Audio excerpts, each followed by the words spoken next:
Everyone and welcome back to my channel. I hope তোমরা সবাই ভালো আছো, সুস্থ আছো, আর আমরাও ভালো আছি। আর ছেলে কাল রাতে বেশ ভালোই ঘুমিয়েছে। একবার উঠেছিল মাঝখানে, তো ঠিকঠাকই ঘুমিয়েছে, মানে এক দুবার ওঠে নর্মালি। খুব ভালো ঘুমিয়েছে। রাত্রিবেলা রসুন কালো জিরে দেওয়া তেলটা মালিশ করাতে মানে উপকার হয়েছে। এখনও ঘুমাচ্ছে। ঘড়িতে বাজে এখন 10টা বাজতে 5 মিনিট। আর আজ হলো রবিবার।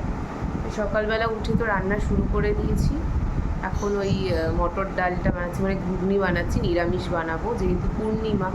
তো মানি আর মামনি দুজনেই খাবে না যতক্ষণ পূর্ণিমা আছে, নিরামিষ খাবে। তো পূর্ণিমা ছাড়বে সেই 4টে 5-এর সময়, তারপরে ওরা আমিষটা খাবে, মানে বিরিয়ানি বানাচ্ছি সেটা। আর আমার ঘন্টুর জন্য কি বানাবো জানি না। কাম্মা ভাত করছে, ভাত ডাল দেবে, তো ওকেও একটু বিরিয়ানি দেবো যেহেতু ঘরের বানানো। বড় হয়েছে তো মোটামুটি একটু আধটু খেতে পারে, দেখি ও খায় নাকি। তো ওদিকে আলুটা ভাজতে বসিয়ে এলাম। ঘুগনিটা আস্তে আস্তে একটু আস্তে আস্তে ভাজা হোক, নরম হয়ে যাক, কারণ ঘুগনিটা তো সেদ্ধ করা, তো আলু সেদ্ধর জন্য আর পরে বেশি সময় পাবো না।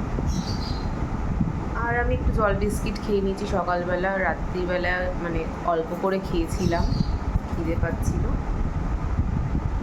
তো চলো সারাদিন দেখতে থাকো আমি কী কী করছি, আর বিরিয়ানি রেসিপিটাও অবশ্যই তোমাদের শেয়ার করব। তো আমি ভাবলাম তোমাদের সাথে রেসিপিটা খানিকটা শেয়ার করে দিই।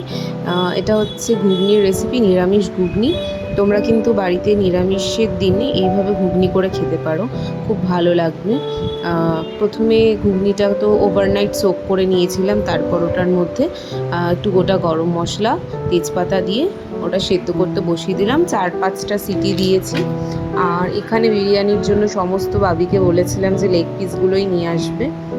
তো দোকানদার প্রথমে তো রাজি হচ্ছিল না যে এতগুলো লেগ পিস দেওয়া যাবে না, তারপরে কনভিন্স করে নিয়ে আসা হয়েছে।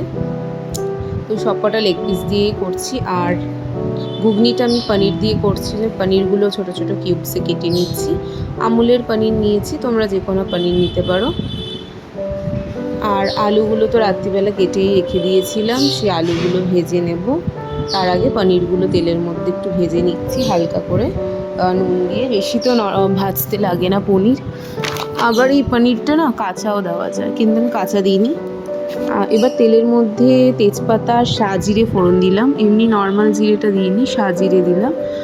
আর কিছু দিইনি, গোটা গরম মশলা দিয়ে তো সেদ্ধ করেই ছিলাম, তো আর কোনো মশলা দেওয়ার প্রয়োজন পড়েনি ফোড়নে।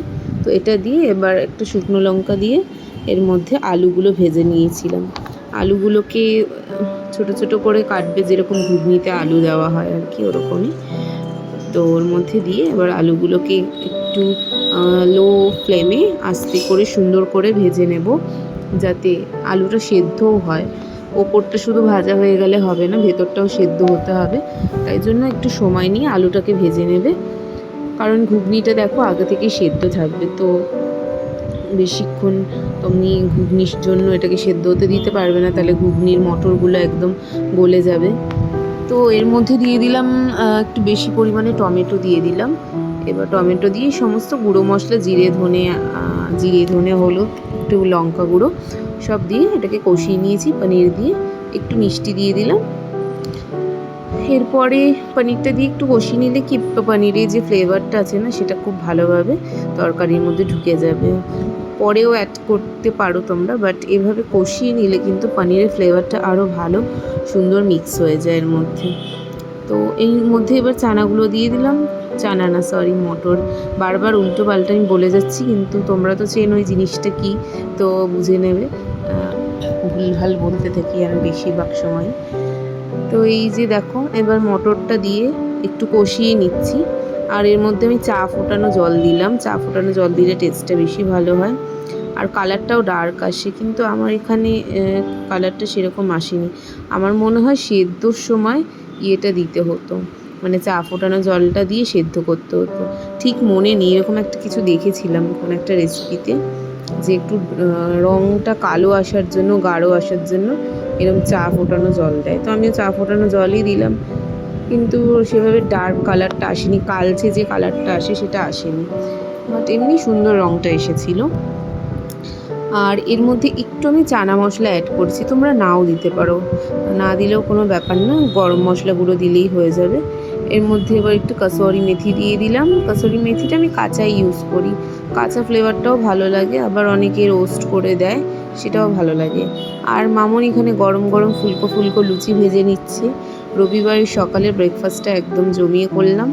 তারপরে তো আছেই সারাটা দিন, মানে খাওয়া দাওয়া চলতেই মানে লেগেই ছিল রবিবার দিনটা। আরও আছে, পুরো ভিডিওটা দেখতে থাকো তাহলে বুঝতে পেরে যাবে। আর এবার আমি না বিরিয়ানি করতে চলে এলাম ব্রেকফাস্টটা করে নিয়ে।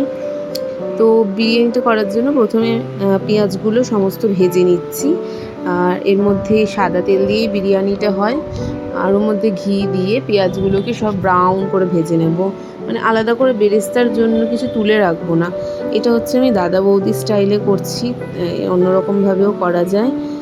মানে পেঁয়াজটাকে বেরেস্তা করে নিই চিকেন কষিয়ে, বাট এটা একটু অন্য ডিফারেন্ট স্টাইলে করছি। আর এখানে বিরিয়ানির সমস্ত গোটা মশলাগুলো একটু রোস্ট করে নিলাম কড়াইতে, করে এবার ওটাকে গ্রাইন্ড করে রেখে দেব। আর এইবার দেখো পেঁয়াজটা ব্রাউন করে ভেজে নেওয়ার পর এর মধ্যে জল দিয়ে দিলাম, গরম জল দিয়েছি, তোমরা ঠান্ডা জলও দিতে পারো। আর এখানে ভাতটা করে নিচ্ছি বিরিয়ানির জন্য। সব গোটা গরম মশলা বলতে দিয়েছি এখানে তেজপাতা আর দারচিনি, এলাচ, লবঙ্গ দিয়ে ভাতটা করে নেবো। আর নুন তো দিতেই হবে। আর পেঁয়াজের জলটা ফুটে গেছে, এর মধ্যে একটু কাশ্মীরি লঙ্কা দিয়ে দিলাম আর হলুদ দিয়ে দিলাম। হলুদ দিয়ে জলটা একটু ফুটে গেলে তার মধ্যে আলুগুলো দিয়ে দিতে হবে, আলুগুলো এর মধ্যে সেদ্ধ হবে। তা আলুগুলো দিয়ে কিছুক্ষণ ফুটিয়ে নিয়ে আদা বাটা, রসুন বাটা, একটু টক দই সব দিয়ে এই আলুগুলোকে ভালো করে সেদ্ধ করে নিতে হবে। তো তোমরা চাইলে নর্মাল করতে পারো, নর্মাল স্টাইলে, মানে দাদা বৌদি স্টাইলে নাও করতে পারো। কিন্তু দাদা বৌদি স্টাইলে করতে গেলে একটা বিষয় খেয়াল রাখতে হবে, মানে আমি দুবার করেছি তো সেই এক্সপিরিয়েন্সটা থেকে বলছি যে মানে তোমরা হাঁড়ির মধ্যে করবে, ফ্ল্যাট কিছুতে করবে না। আর যখন দমে বসাবে মানে ডিরেক্ট আগুনে আমি বসিয়ে দিই, কারণ এটা আমি যে ইয়েটাতে করি মানে ওটা হচ্ছে ফ্ল্যাট, তলাটা ফ্ল্যাট। তো হাঁড়ি হলে কি, ডেচকি বলে যেটাকে, হ্যাঁ ডেচকির তলাটা তো ফ্ল্যাট, তো ওটা ডিরেক্ট আগুনে বসে দেয়, চাটুর মধ্যে দিলে ঠিক হয় না। তো হাঁড়িতে করার চেষ্টা করবে সবসময়, তাহলে কিন্তু দমটা ঠিকঠাক হবে, নিচে গ্রেভিটা ঠিক করে টানবে, চালগুলো ভেতরে ফ্লেভারটা আরও ভালো করে নেবে। আর ওই যে আলু সেদ্ধ জলটার মধ্যে আমি চিকেনগুলো দিয়ে দিলাম। চিকেনগুলো দেখো রান্না হয়ে গেছে, এবার সমস্ত কিছু আমি সাজিয়ে নিচ্ছি। দাদা বৌদি তো লেয়ার লেয়ার হয় না, সমস্ত চিকেন বা আলুগুলো একসাথে তলায় দিতে হয়। এর মধ্যে এবার গুঁড়ো মশলাটা দিয়ে দিলাম যেটা রোস্ট করে রেখেছিলাম, আর সেদ্ধ আলুগুলো সব কিছু দিয়ে ওরা আবার খোয়া ক্ষীরও দেয়, খোয়া ক্ষীরটা আমি দিইনি, একটু দুধ দিয়েছিলাম, কাঁচা দুধ আর একটু গুঁড়ো দুধ দিয়েছি সামান্য। তো ওদের মতো তো আর সেভাবে টেস্টটা করা যায় না, তবুও বাড়িতে যেরকম হয় খুব একটা খারাপ হয় না, বেশ ভালোই হয়েছিল খেতে। আর নুনটা একটু প্রথমের দিকে কম লাগছিল চালে, তারপর ওই নিচে গ্রেভিটা দিয়ে অ্যাড করায় কিন্তু খুব ভালো লাগছিলো খেতে, তখন আর নুনের সমস্যাটা হয়নি। আর এখানে রেকর্ডিংটা করছে আমার হাজবেন্ড, বললাম যে ভিডিওটা একটু করে দাও, এখানে আমি লেয়ারিং করছি। এরপর সব চালগুলো দিয়ে দেবো, যত চাল আছে, মানে সেদ্ধ করা ভাতটা, আর তার মাঝখানে দিয়ে দেবো, ছড়িয়ে দেবো হচ্ছে ঘি আর যে বিরিয়ানি মশলা এটা। আর ওখানে আমি একটা বাটির মধ্যে জলের মধ্যে গোলাপ জল, কেওড়া জল আর কেশরের জল মিশিয়ে রেখেছিলাম, সেই জলটা আমি কিন্তু এর মধ্যে দেব। ওপরে ঘিটা ছড়াবে, ঘিটা মানে যতটা বেশি দেওয়া যায় ততই ভালো, কিন্তু আমি যেহেতু ঘরে খাবে সবার স্বাস্থ্যের কথা ভেবে মানে খুব একটা কমও দিইনি, আবার গাদাখানেক ঘিও দিয়ে দিইনি। তো এইভাবেই ঘিটা মানে বিরিয়ানিটা করলাম। ওই খেতে ভালো হয়েছিল, তবে দমের ব্যাপারটা তোমরা খেয়াল রাখবে, দমটা যেন ঠিকঠাক হয়। বিরিয়ানির আসল জিনিস যেটা দম, সেটা বাড়িতে আমরা ঠিকমতো দিতে পারি না কিছু কারণের জন্য। তবে এবার আমি ঠিক করেছি একটা বড় দেখে হাঁড়ি কিনে নেব যাতে দমটা দেওয়া যায়। এবার এই যে স্যাফরনের জলটা দিয়ে দিচ্ছি, এখানে কোনো রকম আর কালার ইউজ করিনি, স্যাফরন থেকে যে কালারটা বেরিয়েছে আর অন্য স্টাইলে সেটাই করলে ইউজ লেয়ারে করেছি। লেয়ারে বেরেস্তাটা দিতে হতো আর মাঝখানে চিকেন দিতে হতো। এখানে চিকেনটা একদম নিচেই পড়বে। আর বাকি কেশরের জলটা দিয়ে দিলাম দেখো। আর এর উপর থেকে ঘি আর ওই বিরিয়ানি মশলা ছড়িয়ে দেবো, দিয়ে ভালো করে এটাকে চাপা দিয়ে একটা ভারী কিছু দিয়ে দেবো। আটা ছিল না মাখা, তাই জন্য ভারী কিছু চাপা দিয়ে দিয়েছি, মানে একদম শিলটা চাপা দিয়ে দিয়েছি। ব্যাস ৮ ঘন্টা মতো দমে বসিয়ে কিছুক্ষণ রেস্টে রেখে দিলে বিরিয়ানি তৈরি হয়ে যাবে। তারপর আর কি গরম গরম সার্ভ করে দিতে হবে সবাইকে। এই যে সবাই খেতে বসেছি, সবসময় খালি গাতেই বসে এরা। আর এটা হচ্ছে আমার চিকেনটাই তো দেখলাম। যাও, হঠাৎ করে প্ল্যান হলো যে মানির বাড়ি যাবো, তো 6টা বাজে এখন বেরাচ্ছি, রেডি হয়ে গেছি। শাড়ি পরলাম আজকে একটা, শাড়ি এমনিতে পরা হয় না।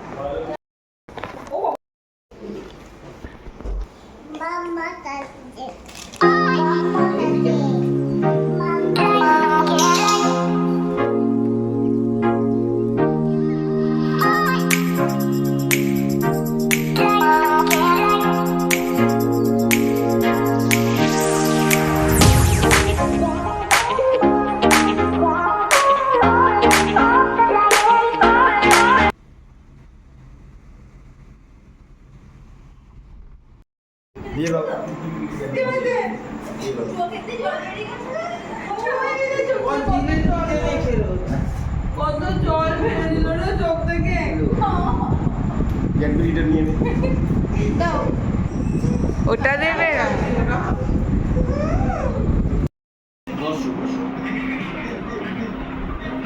তুমি কি পরে আছো?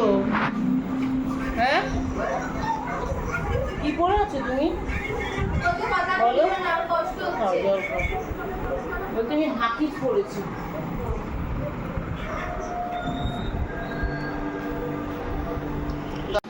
আর এই যে আমরা মানির বাড়ি পৌঁছে গেছি, ৮ ঘন্টা থেকে 40 মিনিট লাগে পৌঁছাতে। তো এসেই তো ছেলে ভ্যাঁ ভ্যাঁ করে কাঁদতে লাগলো, মানে অনেক দিন আগে এসেছে তো মানে সবাইকে ভুলে গেছে। ভুলে গেছে বলতে কি, ওদেরকে চেনে, শিল্পী চুমকি মানে আমার ননদদের সবাইকেই কিন্তু চেনে, কয়েকদিন আগেই গেছিলো আমাদের বাড়ি। কিন্তু বাড়িটা যেহেতু অচেনা লাগছে সেই জন্য আবার কাঁদতে শুরু করেছে। কিন্তু আবার কিছুক্ষণ পরেই সবার সাথে ভাব হয়ে গেছে, পিপিদের সাথে। আর ওর পিসন তো বেরিয়ে গেল, মানে কাজে বেরিয়ে গেল। আর এখানে দেখো আমার বড় ননদ বানাচ্ছে আমাদের জন্য চাউমিনের পকোড়া। তো এটা হচ্ছে ওর বাবার ফেভারেট, তো ওর বাবা যখনই যায় তখনই কিন্তু এই পকোড়াটা ওরা বানিয়ে একবার হলেও খাওয়ায়। তো এরকম চাউমিন দিয়েও যে পকোড়া হয় সেটা আমি জানতামই না, মানির বাড়িতে গিয়েই প্রথম খেয়েছি। তো মানি মানে হচ্ছে আমার মাসি শাশুড়ি, তোমাদেরকে ক্লিয়ার করে দিই। আর এগুলো কিন্তু বেশ ভালো খেতে হয়, পেঁয়াজ কাঁচা লঙ্কা ডিম চাউমিনটা সিদ্ধ করে একসাথে মেখে তারপরে তেলের মধ্যে হালকা করে ভেজে নিতে হয়। এই যে ওর দাদার প্রিয় পকোড়া চলে এসেছে, আর আমাকেও দিয়েছে টমেটো কেচাপ দিয়ে। এটা বেশি সার্ভ করলে ভালো লাগে খেতে, শুধু শুধুও বেশ ভালো লাগে। তো দুই বোন আসার সাথে সাথেই মানে তোড়জোড় লাগিয়ে দিয়েছে, কি খাওয়াবে কি না খাওয়াবে, বলছে এতদিন বাদে বাদে এলে এরকমই হয়। আর এখানে দেখো জিলিপি বানিয়েছে, জিলিপিটা বানায়নি, সরি ভুল বললাম, জিলিপিটা কিনে এনেছে। মানে যতই ভাবি যে মিষ্টি খাবো না খাবো না, কিন্তু আমার চোখের সামনে যদি কেউ মিষ্টি এনে আমার হাতে দিয়ে দেয় না, তখন আমি না বলতে পারি না। মানে এটা আমার ভীষণ বড় একটা উইক পয়েন্ট। তো আর এখানে হলো চিকেন কষা, আর এখানে আবার রাত্রিবেলা ওরা নান বানাচ্ছে, নানটাও কি ভালো বানিয়েছিল। এই সব রান্নাগুলোই ওদের আমার হাতে খুব ভালো লাগে। আর রাত্রিবেলা নান খেয়ে দিয়ে এবার বাড়ির দিকে রওনা দেব। ছেলেকে খাওয়ালাম আজকে দুধ রুটি, কারণ ভাতের সাথে আবার কিছু রান্না করতে হবে, তাই ঝামেলা করলাম না, রুটি দিয়ে দুধ দিয়ে খাইয়ে দিলাম। এমনি তো অনেক দিন দুধ রুটি খায় না, তো একদিন খাইয়ে দিলাম, দুধটা ক্যারি করেছিলাম। খাবো তো ভাই।